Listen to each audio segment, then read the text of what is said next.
சிவன். சிவன்னா என்ன?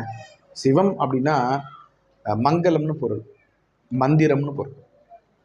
சரி, சிவன்னா என்ன அப்படின்னா, சிவன்னா திரி அம்பகன் அப்படின்னு பேர். திரியம்பகன் அப்படின்னா, திரியம்பகன் அப்படின்னா, அம்பகம் அப்படின்னா மூன்று கண், அதாவது கண் அப்படின்னு பொருள். அம்பகம்னா கண்ணுன்னு பொருள். திரியம்பகம் அப்படின்னா மூன்று கண் பொருள். அப்போ முக்கண் உடையவன் சிவன் இல்லையா, அதான் திரியம்பகன். அதே மாதிரி சிவனுக்கு உரிய நேரம் என்னன்னா மாலை, அது இரவு நேரத்துக்கு முன்பான ஒரு நேரம், அந்த பிரதோஷம்னு சொல்லுவோம்.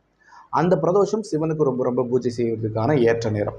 அதே மாதிரி பிரதோஷத்திலேயே வந்து சனிக்கிழமை வரக்கூடிய பிரதோஷம் ரொம்ப ரொம்ப முக்கியமானது. ஏன்னா நம்ம தேவர்களுக்காக பார்க்கடலை கடைந்த தினம் சனிக்கிழமை. அதனால சனி பிரதோஷம் எல்லாமே ரொம்ப வெகு விமர்சையாக கொண்டாடுவாங்க.